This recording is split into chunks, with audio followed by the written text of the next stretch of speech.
Guys, जैसा कि कल होने वाली है फिन निफ्टी की एक्सपायरी, किस तरह से उसमें हमें एक अच्छा मोमेंटम देखने को मिल सकता है, साथ ही साथ बैंक निफ्टी और निफ्टी 50 में क्या कंप्लीट एनालिसिस बन रहा है, किन बातों का ध्यान रखते हुए, ट्रैप से किस तरह से बचते हुए एक अच्छी ट्रेड प्लान हम कर सकते हैं तीनों ही इंडेक्सेस में, उसके बारे में कंप्लीट एनालिसिस करेंगे। स्वागत है आपका एक और डेली एनालिसिस वीडियो में।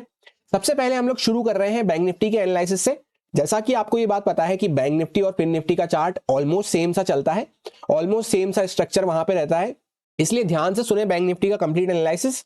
जैसा कि हम काफी लंबे टाइम से बात करते हुए आ रहे थे बैंक निफ्टी में कि इस टाइप की यहाँ पे एक ट्रेंड लाइन बनती हुई जा रही है जिसपे मार्केट अच्छे से सपोर्ट लेता हुआ इस तरह से चल रहा है, और अपर साइड पे यहाँ पे एक अच्छा सा जोन हमें देखने को मिल रहा है रेजिस्टेंस का, जहां पे पहले भी मार्केट ने उसको निकालने की कोशिश करी, नहीं निकाल पाया। एक बार ऊपर निकाला पर वापस से ब्रेकआउट फेलियर हमें देखने को मिला और अभी वापस से उसी पर रेजिस्टेंस फेस करके हम खड़े हुए हैं। तो इस टाइप का कुछ प्राइस एक्शन यहाँ पे बनता हुआ जा रहा था। फाइनली मार्केट ने उसका ब्रेकडाउन कर दिया है। यहाँ पे जो ट्रेंड लाइन थी उसके नीचे हमें क्लोजिंग देखने को मिल गई है बहुत ही स्ट्रॉन्ग रेड कैंडल के साथ। जैसा कि आपको ध्यान हो, वीकली एनालिसिस वीडियो जो कल अपलोड किया गया था उसमें मैंने आपको एक चीज शेयर करी थी कि बैंक निफ्टी जो है अपने 16 इयर्स ओल्ड रेजिस्टेंस के पास खड़ा हुआ है। वीकली टाइम फ्रेम पे मैंने आपको पूरा चार्ट दिखाया था। आपको नहीं ध्यान है तो कल का एनालिसिस आप चेकआउट कर सकते हैं। अब जैसा कि ट्रेंड लाइन तो यहाँ पे ब्रेकडाउन हो ही चुकी है, यहां से आगे के लिए हमारा सिंपल सा ये प्लान रहेगा, जैसा मार्केट ने जहां पे क्लोजिंग दी है वो एक इंपॉर्टेंट यहाँ पे जोन हो जाता है हमारे लिए, जहां पे पहले भी मार्केट ने इस तरह से सपोर्ट फेस किया था, 2 बार ऑलरेडी यहाँ पे सपोर्ट फेस कर चुका है। अभी एग्जैक्टली उसी के आसपास हम क्लोज करके गए हैं। अपर साइड से यहाँ पे इस टाइप से, जैसे मैंने आपसे कहा था, एक जोन यहाँ पे बनता हुआ जा रहा है, उसी के बीच में यहाँ पे हम कंसोलिडेट कर रहे हैं। तो उसी के लोअर साइड पे हम पहुंच चुके हैं, उस रेंज की लोअर साइड पे। अभी वापस से मार्केट अगर यहीं पे हल्का फुल्का ऊपर नीचे इसी के आसपास फ्लैट खुलता है और वापस से लो को ब्रेक डाउन करना चालू करता है, जो आज का लो लगा हुआ है, तो यहां से और फर्दर सेलिंग एक्सटेंड होती हुई नजर आ सकती है। फिर हम यहां तक पहले इस लो के आसपास तक आ सकते हैं। अब 1 आवर टाइम फ्रेम पे अगर आप चेकआउट करेंगे तो जैसा कि इस ट्रेंड लाइन की हम काफी लंबे टाइम से बात करते हुए आ रहे थे, जिसमें मार्केट अच्छे से सपोर्ट लेता हुआ चल रहा था, और अपर साइड से जो यहाँ पे हाई हमें देखने को मिल रहे थे वो प्रीवियस हाई के नीचे ही देखने को मिल रहे थे, यानी किसी भी हाई को हम क्रॉस नहीं कर पा रहे थे। इस टाइप से अपसाइड में भी एक ट्रेंड लाइन हमें देखने को मिल रही थी। तो फाइनली मार्केट में यहाँ पे जो रेंज वापस से बीच में स्क्वीज हो चुकी थी उसका मार्केट ने यहाँ पे बड़ी सी स्ट्रॉन्ग कैंडल के साथ ब्रेकडाउन कर दिया है। जैसा कि आपने हमारी ट्रेंड लाइन वाली वीडियो को चेकआउट किया होगा जो कि मेन वाले चैनल पे पड़ी हुई है, उसमें काफी इंपॉर्टेंट पॉइंट्स मैंने आपको ट्रेंड लाइन के बारे में बताए थे। नहीं चेकआउट किया है तो कर सकते हैं, इसका लिंक मैं आपको पिन कमेंट में दे दूंगा। इसमें एक इंपॉर्टेंट पॉइंट मैंने आपको ये बताया था कि जब भी इस टाइप से यहाँ पे ट्रेंड लाइन चल रही है, यानी हायर हाइज हायर लोज बनता हुआ चल रहा है यहाँ पे, तो एक बार ट्रेंड लाइन को ब्रेक डाउन करके मार्केट जब हल्का फुल्का वापस से पुल बैक लेके फिर वापस से इसको ब्रेक डाउन करता है, यानी अभी ट्रेंड इस तरह का चलता हुआ नजर आ रहा है, वापस एक बार निकल के जब इस टाइप का ट्रेंड बनना चालू होता है, तब ये हमारे लिए फाइनल कंफर्मेशन होता है कि हाँ वाकई में trend line successfully break down हो चुकी है। और दूसरा पॉइंट मैंने आपको उसमें ये शेयर कर रखा है कि जब ट्रेंड लाइन ब्रेकडाउन होती है तो उसके साथ साथ ये प्रीवियस जो स्विंग है मार्केट की, ये भी ब्रेकडाउन होना जरूरी है। यहां पे ये जो मार्केट ने इस तरह से सपोर्ट लगा रखा है, अभी एग्जैक्टली उसी के आसपास हमें क्लोजिंग देखने को मिली है, तो सबसे बेस्ट हमारे लिए वही हो जाता है कि मार्केट यहीं कहीं पे ओपन हो, उसके बाद अगर वापस से इसके नीचे यहाँ पे थोड़ा बहुत रुक के या थोड़ा सा पुल बैक वगैरह देके फिर वापस से ब्रेकडाउन करता है इसके नीचे, तो हमारे लिए सबसे बेस्ट अपॉर्चुनिटी यहाँ पे मिल पाएगी। और अगर आप यहाँ पे जैसा कि चार्ट पैटर्न्स वगैरह को यूज करते होंगे तो यहाँ पे एक proper head and shoulder type of pattern भी आपको यहाँ पे देखने को मिल जाएगा। मैं पर्सनली वैसे ज्यादा चार्ट पैटर्न वगैरह को फॉलो करता नहीं हूं। रही अपसाइड की बात, तो जैसा कि प्रीवियस किसी भी हाई को हम क्रॉस नहीं कर पा रहे हैं, तो जब तक एक हाई को मार्केट ब्रेकआउट नहीं कर देता है, एटलीस्ट यहाँ पे अब जो ट्रेंड लाइन का यहाँ पे लो निकल के आने वाला है वो रफली अराउंड यहाँ पे 48,000 के आसपास निकल के आएगा। जब इस तरह से यहाँ पे हम ट्रेंड लाइन कनेक्ट करेंगे तो 48,000 के ऊपर जब तक मार्केट यहाँ पे थोड़ी देर रुक के इस तरह से वापस से अपसाइड का ट्रेंड बनाना चालू नहीं करता है, इस तरह से अपसाइड का प्राइजेक्शन बनना चालू नहीं होता है, तब तक यहाँ पे स्ट्रेंथ हमें देखने को नहीं मिल पाएगी। डायरेक्टली वापस से कोई बड़ा गैप अप वगैरह खुल जाता है यहाँ पे, तो बीच में फिर मार्केट वापस से यहाँ पे टाइम पास करता हुआ रह जाएगा। इस लेवल के ऊपर जब हम निकलेंगे तभी कोई अच्छा मोमेंटम हमें मिल पाएगा। अब 15 मिनट टाइम फ्रेम पे हम आ चुके हैं एग्जैक्ट इंट्राडे कंडीशंस को डिस्कस करने के लिए। जैसा कि ये कुछ लेवल्स ट्रेंड लाइंस वगैरह कल हमने डिस्कस किए थे, और प्लान मैंने आपसे यही शेयर किया था कि ना ऊपर के हाईस को हम क्रॉस कर पा रहे हैं प्रीवियस किसी भी, ना नीचे के लोस को हम यहाँ पे ब्रेक डाउन कर पा रहे हैं।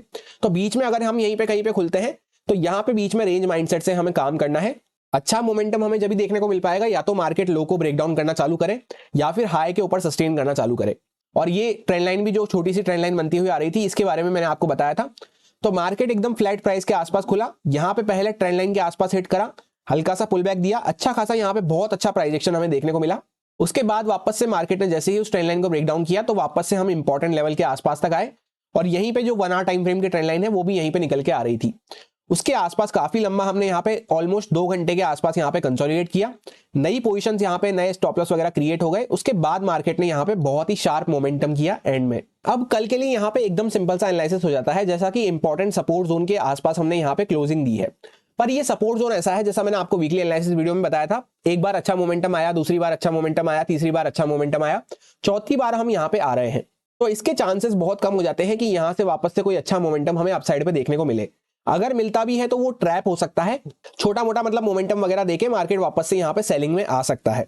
तो सपोज करते हैं कि अगर मार्केट यहीं कहीं पे खुल जाता है फ्लैट हल्का फुल्का इसी जोन के आसपास, तो 5-10 मिनट यहाँ पे रुक के अगर नीचे यहाँ पे ब्रेकडाउन कर रहा है वापस से, तो हमें एक फॉल और देखने को मिल सकता है डाउन साइड पे। ऑलरेडी यहाँ से प्राइस एक्शन बनता हुआ कंटिन्यू आ रहा है नीचे की साइड पे, तो अच्छे से ट्रेल करते हुए हमें चलना जरूरी हो जाता है। पर सिर्फ इसी केस में हम एक अच्छा मोमेंटम वगैरह कैप्चर कर सकते हैं, क्योंकि अगर हम स्टॉप लॉस हंटिंग के नजरिए से भी देखते हैं तो यहाँ पे जो ऊपर की साइड पे सेलर्स वगैरह बैठे हैं उनको काफी अच्छा प्रॉफिट देखने को मिल चुका है यहाँ वाले सेलर्स को, और जो यहाँ से भी बैठे होंगे इनफैक्ट इस पूरे कंसोलिडेशन के यहाँ पे ब्रेकडाउन पे, उनको भी एक बहुत अच्छे अमाउंट का प्रॉफिट देखने को मिल चुका है। वी शेप रिकवरीज जो होती है मार्केट में हमें होती हुई नजर तो आती है, पर उसके चांसेस बहुत कम हो जाते हैं। सबसे बैड सिचुएशन तो हमारी यही हो जाती है कि मार्केट ने जैसा कि 450 के आसपास यहाँ पे क्लोजिंग प्राइस आई है, एडजस्टेड हमारी क्लोजिंग प्राइस, हल्का फुल्का ऊपर हल्का फुल्का नीचे इसी जोन के आसपास कहीं पे खुलता है, उसके बाद थोड़ी देर यहाँ पे रुक जाए, फिर अगर मार्केट वापस से ब्रेकडाउन कर रहा है तब हमें एक और अच्छा मोमेंटम देखने को मिल सकता है। ऐसा नहीं होता है मार्केट खुला तो यहीं पे हल्का फुल्का फ्लैट के आसपास और फर्स्ट टिक के साथ ही यहाँ पे तुरंत गिर गया, तो उस केस में तो हम यहाँ पे तुरंत एग्जीक्यूट नहीं कर पाएंगे, ट्रेड को एग्जीक्यूट करने का हमें टाइम नहीं मिल पाएगा। जल्दबाजी अगर हम करने की कोशिश करते हैं तो गलत प्राइस पे हमारी एंट्री हो जाएगी। या फिर सपोज करते हैं जैसे मार्केट फ्लैट तो ओपन हुआ पर हल्का फुल्का यहाँ पे ऊपर जाना चालू कर रहा है, तो ऊपर जाना चालू कर रहा है तो मैं उसमें इंटरेस्टेड नहीं हूं, क्योंकि यहाँ पे बहुत अच्छे अमाउंट की एक सेलिंग हुई है, तो वापस से मार्केट पुल बैक वगैरह देखे। अगर इसको ऊपर जाना भी होगा तो एक बार मार्केट वापस से नीचे की साइड पे आएगा, फिर इस टाइप से जब वापस ब्रेक करेगा, इस लो को ब्रेक ना करते हुए वापस से यहाँ पे हाई को ब्रेक करेगा, तभी मैं बाइंग साइड पे कुछ सोच पाऊंगा। यानी मेरे को चाहिए कि बाइंग साइड के लिए मार्केट एक बार एक लो को डिफेंड करे, फिर वापस से दोबारा अपने हाई को क्रॉस करे। यानी सेलर्स ने दोबारा ट्राई करा और वापस से जब उसको रिपीट करके मार्केट ऊपर जाएगा, इस टाइप के कुछ प्राइस एक्शन में ही मैं अपसाइड पे इंटरेस्टेड रहूंगा। अदरवाइज ऊपर जा रहा है तो मैं उसमें डायरेक्ट इंटरेस्टेड नहीं हूं, भले ही यहां से मार्केट भगता भगता इस तरह से ऊपर एकदम निकल जाए, पर कुछ प्राइस एक्शन कंफर्मेशन के बाद ही मैं वहां पे एंट्री प्लान करना पसंद करूंगा, जहां पे छोटा मोटा स्टॉप लॉस मेरा बन रहा होगा। Suppose directly market gap up खुल जाता है तो वापस से जहां से हमने ये ब्रेकडाउन किया है, पहले हम इस पे अच्छे से सपोर्ट ले रहे थे, अभी एग्जैक्टली ये हमारे लिए रेजिस्टेंस बन सकता है, तो यहाँ पे मार्केट वापस से आके कुछ कंसोलिडेशन वगैरह करके बायर सेलर्स की फाइट हमें देखने को मिलेगी। उसके बाद मार्केट अगर वापस से ब्रेकडाउन वगैरह कर रहा है तो हम वापस से डाउन साइड के लिए प्लान कर सकते हैं। यहां से और अप साइड के लिए निकलता है तो मैं उसमें इंटरेस्टेड नहीं रहूंगा, क्योंकि ऑलरेडी एक अच्छा गैप अप हमें मिल रहा होगा, डाउन साइड पे हम फॉल करते हुए आ रहे हैं, एक अच्छे पॉइंट का गैप अप मिल रहा होगा, तो मार्केट हल्का फुल्का ऊपर जाता है तो वापस से हमें ट्रैप करता हुआ नीचे आ सकता है। इस तरह से अगर मार्केट यहाँ पे गैप अप वगैरह भी खुलता है तो उसमें मेरी सेम कंडीशन रहेगी, यहाँ पे जैसे कंसोलिडेशन करके मार्केट ऊपर निकलना चालू कर रहा है, तो अपसाइड के लिए मेरे को यहाँ पे चाहिए कि मार्केट में वापस सेलर्स ट्राई करें एक बार, फिर उनको डिफीट करके जब मार्केट इस टाइप का प्राइस एक्शन बनाएगा, यानी एक लो मार्केट में डिफेंड होता हुआ आएगा, तब मैं उस पर इंटरेस्टेड रह पाऊंगा। अदरवाइज यहाँ से भी अगर इस तरह से कंसोलिडेट करके वापस ऊपर जा रहा है तो मैं उसमें इंटरेस्टेड नहीं हूँ। वैसे भी कल का दिन फिन निफ्टी का दिन होने वाला है, तो उसमें मार्केट आपको पता है कैसा रहता है, मैंने आपको कई बार बता रखा है। अब सपोज करते हैं थर्ड एंड लास्ट केस हो जाता है कि मार्केट डायरेक्टली ज्यादा बड़ा गैप डाउन वगैरह खुल जाता है, तो गैप डाउन खुल के हम कहां पे खुल रहे होंगे, यहां पे कहीं पे इस सपोर्ट जोन के आसपास खुल रहे होंगे, जो कि निकल के आता है रफली अराउंड 47,000 के आसपास। तो इस जोन में फिर हमें वापस से वेट करना पड़ेगा। यहाँ पे इमीडिएटली मार्केट ओपन होते ही हम कुछ भी डिसीजन प्लान नहीं कर सकते, एटलीस्ट 10-15 मिनट 20 मिनट यहाँ पे वेट करना जरूरी हो जाता है। ऐसा क्यों है, क्योंकि ऑलरेडी हम यहाँ से प्राइस एक्शन बनाते हुए कंटिन्यू यहाँ पे फॉल करते हुए आ रहे हैं, और एंड के कुछ मिनट्स में तो यहाँ पे हमें कंटिन्यू सेलिंग देखने को मिली है, यानी वन वे मोमेंटम हमें देखने को मिला है बहुत ही फास्ट। तो फिर वापस से हम यहाँ पे डायरेक्टली गैप डाउन वगैरह खुल रहे होंगे, तो थोड़ी देर यहाँ पे रुकने की जरूरत है, मार्केट 5-10 मिनट यहाँ पे सस्टेन करके वापस से अगर ब्रेकडाउन कर रहा है तो फिर हमें यहाँ पे 25 से 50% क्वांटिटी के साथ सिर्फ एंटर करना है, जिससे कि हमारा रिस्क प्रॉपर मैनेज रहे। एक अच्छे अमाउंट का हम फॉल कर चुके होंगे, यहाँ से पूरा यहाँ तक आ चुके होंगे, तो उसके बाद हम सेम अग्रेसिवनेस के साथ अगर यहाँ पे भी शॉर्ट करेंगे तो हमारा रिस्क रिवॉर्ड उतना अच्छा नहीं बन पाएगा, और आज जो हमने प्रॉफिट वगैरह करा है उसको बचाना भी जरूरी हो जाता है। डायरेक्टली गैप डाउन के केस में चाहे फिर बाय करना हो या फिर सेल करना हो, मेरी क्वांटिटी 25 से 50% हो जाएगी, और डायरेक्टली यहाँ पे कंसोलिडेट करके मार्केट ऊपर भी निकलना चालू कर रहा है, तो भी मैंने जैसा आपसे कहा एक बार वापस से यहाँ पे प्राइस एक्शन पुल बैक देखे, जब दोबारा क्रॉस करेगा तभी मैं उसमें इंटरेस्टेड रहूंगा। यानी बाइंग साइड पे कोई सा भी मूव आया उसमें फर्स्ट मूव में मैं इंटरेस्टेड नहीं हूं कल के दिन। ये सारे कुछ इंपॉर्टेंट लेवल्स होने वाले हैं जिन पे मैं ट्रेडिंग करते टाइम फोकस रखूंगा। यहाँ पे 47,500 के आसपास हमने क्लोजिंग दी है, राउंड नंबर लेवल हो जाता है, साइकोलॉजिकल लेवल। वहां से लेकर 47,380 के आसपास, जहां पे वीकली कैंडल का लो लगा हुआ है, जो हमने वीकली लेवल मार्क किया था वीकली एनालिसिस वीडियो में, इसके आसपास ये पूरा एक इंपॉर्टेंट सपोर्ट जोन यहाँ पे हमें देखने को मिल रहा है। पहले भी जो अच्छे से सपोर्ट कई बार प्रोवाइड कर चुका है। उसके अगर नीचे जाना चालू करते हैं तो नेक्स्ट इंपॉर्टेंट सपोर्ट हमें 47,164 के आसपास देखने को मिल रहा है। उसके नीचे सीधा 47,000 का लेवल निकल के आता है। उसके नीचे 46,800 के आसपास तक हम पहुंच सकते हैं। उसके बाद सीधा 46,576 के आसपास नेक्स्ट इंपॉर्टेंट सपोर्ट हमें देखने को मिल रहा है। रही अपसाइड की बात, तो जहां से हमने मेन ब्रेकडाउन किया है, यहाँ पे 47,730 के आसपास हमें देखने को मिल रहा है। वहां से लेकर पूरा ये 47,888 के आसपास तक एक इंपॉर्टेंट हमारा ये पूरा जोन हो जाता है, जहां पे हम बैक टू बैक यहाँ पे कंसोलिडेशन फेस करते रहे। उसके ऊपर अगर निकलते हैं तो सीधा 48,000 का राउंड नंबर साइकोलॉजिकल लेवल निकल के आने वाला है। अब हम लोग आ चुके हैं फिन निफ्टी के चार्ट पे। कल इसकी एक्सपायरी होने वाली है, तो यहाँ पे भी सेम सा पैटर्न बनता हुआ जा रहा है कि अपर साइड पे सेम लेवल के आसपास हमें बैक टू बैक रेजिस्टेंस देखने को मिल रहे हैं और डाउन साइड से यहाँ पे इस टाइप की ट्रेंड लाइन हमें देखने को मिल रही है। इसमें बस यही यहाँ पे खास बात है कि अभी तक हमने ट्रेंड लाइन को ब्रेक डाउन नहीं किया है अच्छे से, यानी प्रीवियस लोज की हम यहाँ पे रेस्पेक्ट करते हुए चल रहे हैं। बैंक निफ्टी में जो है हमने वहां पे ट्रेंड लाइन को ब्रेक डाउन कर दिया है और अपर साइड से यहाँ पे इस टाइप से रेजिस्टेंस हमें देखने को मिल रहा है। तो बीच में काफी ज्यादा स्क्वीज हो चुकी है यहाँ पे रेंज, ऊपर से लेकर नीचे तक यहाँ पे एक बड़ी सी रेड कैंडल हमें देखने को मिली है। तो मार्केट अगर लो के आसपास ही ओपन होता है और वापस से लो को ब्रेक डाउन करता है तो हमें सबसे अच्छा मोमेंटम यहीं पे इसी केस में देखने को मिल सकता है। ज्यादा बड़ा गैप अप वगैरह खुल जाएगा तो बीच में यहाँ पे कैंडल के बीच में हमें कोई खास मोमेंटम देखने को नहीं मिल पाएगा, जिसमें ऑप्शन बायर को कोई भी खास बेनिफिट नहीं मिल पाता है।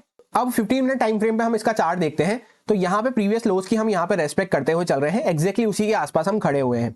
तो एक अच्छा मोमेंटम हमें जब भी देखने को मिल पाएगा कि मार्केट में यहाँ पे डाउन ट्रेंड हमें देखने को मिल रहा है शॉर्ट टर्म टाइम फ्रेम पे, तो मार्केट कहीं पे इसी लो के आसपास अच्छे से यहाँ पे कंसोलिडेट वगैरह करके फिर वापस से इसको ब्रेकडाउन वगैरह करता है। स्पेशली 12 बजे के बाद 12-1 बजे के आसपास सेकेंड हाफ में अगर ब्रेकडाउन करता है तो और भी अच्छा मोमेंटम हमें देखने को मिल पाएगा। अगर इस टाइप से यहाँ पे मार्केट कंसोलिडेट करता रहता है तो काफी सारी पोजीशंस यहाँ पे ऐड हो चुकी होंगी, काफी सारे स्टॉप लॉस यहाँ पे आ चुके होंगे, क्योंकि ऑलरेडी यहाँ से एक मोमेंटम चलता हुआ आ रहा है और एंड के टाइम पे काफी अच्छा मोमेंटम हमें देखने को मिल चुका है। तो एक्सपायरी मोमेंटम को अगर हमें प्लान करना है तो सेकंड हाफ में ही कोई अच्छा मूव हमें देखने को मिल पाएगा। फर्स्ट हाफ में अगर डायरेक्टली मार्केट यहीं पे फ्लैट हल्का फुल्का खुल के 5-10 मिनट रुक के यहाँ पे गिरता भी है तो छोटा मोटा मोमेंटम देके यहाँ पे फिर वापस से साइडवेज हो जाएगा या फिर वापस से पुल बैक वगैरह देने के चांसेस बन जाते हैं। हर बार क्या हो रहा था, कंसोलिडेट करके मार्केट ऊपर की साइड पे ब्रेकआउट कर रहा था तो अप साइड के एक अच्छे मूव हमें देखने को मिल रहे थे, वापस से यहाँ पे गैप अप खुले, अप साइड का एक अच्छा मूव हमें देखने को मिला। तो यहाँ पे थोड़ी देर रुक जाता है मार्केट, फिर नीचे ब्रेकडाउन करता है। तो जब सबकी होप टूटना चालू होगी, सबके स्टॉप लॉस यहाँ पे कटना चालू होंगे, तब इसके नीचे एक अच्छा मोमेंटम हमें मिल सकता है। सिर्फ इसी केस में एक बेस्ट एक्सपायरी मूव हमें मिल पाएगा। डायरेक्टली गैप अप खुल जाता है मार्केट तो वापस से हम यहाँ पे आज की कैंडल के अंदर में पूरा स्विंग के अंदर में आ चुके होंगे, तो यहाँ पे मार्केट जिगजैग करता हुआ छोटे मोटे मूव देता हुआ रह जाएगा, उसमें हम छोटी मोटी स्कैल्पिंग प्लान कर सकते हैं। और इसी तरह से डायरेक्टली कोई बहुत बड़ा गैप डाउन खुल जाएगा तो क्या होगा, हम सारे यहाँ पे इंपॉर्टेंट सपोर्ट लेवल के नीचे आ चुके होंगे, तो वहां से मार्केट फिर वॉलेटाइल हो सकता है, ऊपर की साइड पे पुल बैक वगैरह देके वापस से नीचे फॉल कर दिया, इस तरह से ऊपर नीचे जिगजैग मूव कर सकता है। तो वो केस भी हमारे लिए उतना अच्छा नहीं रहेगा, उसमें भी हम 25 से 50% क्वांटिटी रखते हुए छोटी मोटी ट्रेड वगैरह प्लान कर सकते हैं। ये सारे कुछ इंपॉर्टेंट लेवल्स होने वाले हैं। ये ट्रेंड लाइन पे मार्केट अच्छे से सब ये सपोर्ट लेके खड़ा हुआ है इस तरह से, तो यहीं पे कुछ कंसोलिडेट वगैरह करके फिर ब्रेकडाउन करता है, उसी में हमें एक अच्छा मोमेंटम मिल पाएगा। यहाँ पे 21,285 के आसपास अभी हम खड़े हुए हैं। यहां से अगर नीचे ब्रेकडाउन करना चालू करते हैं तो 21,212 के आसपास हमें एक इंपॉर्टेंट सपोर्ट देखने को मिल सकता है। उसके नीचे यहाँ पे 21,151 के आसपास सपोर्ट हमें देखने को मिल रहा है। उसके नीचे फिर सीधा 21,060 के आसपास हमें देखने को मिल सकता है और उसके नीचे सीधा 21,000 का फिर important support level round number level निकल के आता है। रही अपसाइड की बात तो यहाँ पे 21,390 के आसपास हमें ये कंसोलिडेशन का पूरा लोअर साइड देखने को मिल रहा है, जहां से हमने ब्रेकडाउन किया है। अब इससे पहले कि हम लोग निफ्टी 50 का एनालिसिस शुरू करें, एक बार कमेंट करके जरूर बताएं कि आज का जो मार्केट में हमें अच्छा खासा ट्रेंडी मूव देखने को मिला, स्पेशली बैंक निफ्टी में, बैंक निफ्टी 1.5% से भी ज्यादा हमें डाउन देखने को मिला। उसमें चाहे आप ट्रेंड लाइन से ट्रेड करते हो, किसी भी पैटर्न से ट्रेड करते हो, कोई भी सपोर्ट रेजिस्टेंस लेवल को ट्रेड करते हो, हर केस में हमें एक बहुत ही अच्छा ट्रेंडी मूव देखने को मिला। तो निफ्टी को आपने ट्रेड किया या फिर बैंक निफ्टी में, एंड कैसी रही आज की आपकी परफॉर्मेंस, कमेंट करके जरूर बताएं, एंड कितने पॉइंट्स का मूव आप पकड़ पाए। अब जैसा कि यहाँ पे निफ्टी 50 को 1 डे टाइम फ्रेम पे हम देखते हैं तो मार्केट काफी अच्छे यहाँ पे अप ट्रेंड में बना हुआ था। इस तरह से प्रीवियस किसी भी लो को हम यहाँ पे ब्रेकडाउन नहीं कर रहे थे, एक अच्छे खासे अप ट्रेंड में हम बने हुए थे। एक अच्छा मूव देने के बाद मार्केट यहाँ पे कंसोलिडेट करता रहा, उसके बाद नीचे हमें ब्रेकडाउन देखने को मिला। ब्रेकडाउन देके next day market gap up खुला और वापस से ऊपर जाना चालू किया। इस बार ये अपने प्रीवियस हाई को क्रॉस नहीं कर पाया और वापस से हमें यहाँ पे सेलिंग देखने को मिल रही है। काफी अच्छी यहाँ पे स्ट्रॉन्ग कैंडल बनती हुई नजर आ रही है और इस टाइप का आपको प्राइजेक्शन देखने को मिलेगा। एक मार्केट ने हाई लगाया, उसके बाद नीचे आया, वापस ऊपर गया, इस हाई को मार्केट क्रॉस नहीं कर पाया और वापस से नीचे आना चालू कर दिया है। तो एम टाइप ऑफ पैटर्न या double top type of pattern आपको यहाँ पे देखने को मिल रहा होगा। अभी हम एग्जैक्टली इसकी नेकलाइन के आसपास खड़े हुए हैं। नेकलाइन कहां पे निकल के आती है? इंपॉर्टेंट 21,500 के सपोर्ट के आसपास निकल के आती है, जो कि साइकोलॉजिकल लेवल भी हो जाता है। तो कल के दिन यहाँ पे भी सेम ही प्लान रहेगा कि मार्केट लो के आसपास ही ओपन होता है, तो वापस से यहाँ पे अगर नीचे ब्रेकडाउन कर रहा है तो एक अच्छी खासी सेलिंग हमें और देखने को मिल सकती है। सही जगह पे ओपन होना और सही से ब्रेकडाउन करना जरूरी रहेगा उसके लिए, तभी हम उसको प्लान कर पाएंगे। अब 15 मिनट टाइम फ्रेम पे हम आ चुके हैं एग्जैक्ट इंट्राडे प्लान को डिस्कस करने के लिए। ये कुछ लेवल्स वगैरह हमने वीकली एनालिसिस वीडियो में डिस्कस करे थे और प्लान यही डिस्कस किया था कि मार्केट में अगर ये जो इंपॉर्टेंट सपोर्ट लेवल है, जो पहले भी कई बार यहाँ पे इस तरह से क्रूशियली एक्ट कर चुका है और यहीं से अपसाइड का मूव आया है, अगर मार्केट वापस से इसको ब्रेकडाउन करना चालू करता है तो इसके नीचे मार्केट में एक अच्छा फॉल हमें देखने को मिल सकता है। जहां पे यहाँ पे एक गैप हमें पेंडिंग देखने को मिल रहा है, पहले ये गैप हमें फिल होता हुआ नजर आएगा, फिर हम यहाँ पे 21,500 के आसपास तक आ सकते हैं। एग्जैक्टली वैसा ही होता हुआ नजर आया। मार्केट डायरेक्टली हल्का सा गैप अप खुला और मैंने आपसे यही कहा था कि अपर साइड पर डायरेक्टली कोई स्टॉप लॉस हमें देखने को नहीं मिल रहे हैं, बहुत ही थोड़े से स्टॉप लॉस हमें देखने को मिल रहे हैं। डायरेक्टली अगर मार्केट ऊपर निकलना चालू करता है या डायरेक्टली गैप अप खुलता है तो उस केस में अपसाइड पे हमें अच्छे मूव देखने को नहीं मिल पाएंगे।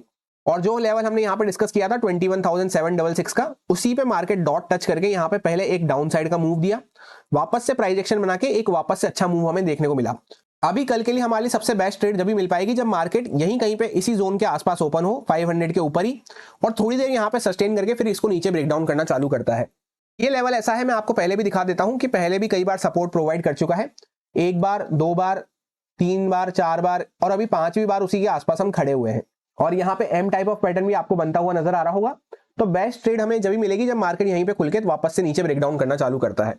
फिर पहला माइनर सपोर्ट हमें यहाँ पे गैप फिलिंग का मिल सकता है, जहां पे गैप हमें फिल होता हुआ नजर आएगा। उसके बाद उसके नीचे निकलना चालू करते हैं तो फर्दर यहाँ पे 21,380 के आसपास तक हम पहुंच सकते हैं। अपर साइड की अगर बात करते हैं तो 590 के आसपास, 21,590 के आसपास हमें रेजिस्टेंस देखने को मिलेगा, जो कि पहले भी यहाँ पे क्रूशियल लेवल लगा हुआ था इस तरह से। उसके ऊपर वापस से 21,630 के आसपास कोई भी लेवल्स में चेंजेस नहीं है, एज इट इज सारे लेवल्स हैं, इसलिए मैं आपको जल्दी जल्दी बता रहा हूँ।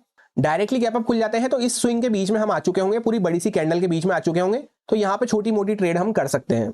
और डायरेक्टली अगर गैप डाउन खुल जाते हैं तो यहाँ से कंटिन्यू मोमेंटम चलता हुआ आ रहा है मार्केट में, फिर हमें 10, 15, 20 मिनट यहाँ पे वेट करना जरूरी होगा, क्योंकि ऑलरेडी एक अच्छा फॉल हो चुका है, उसके बाद सडनली इतना बड़ा गैप डाउन खुल रहा होगा।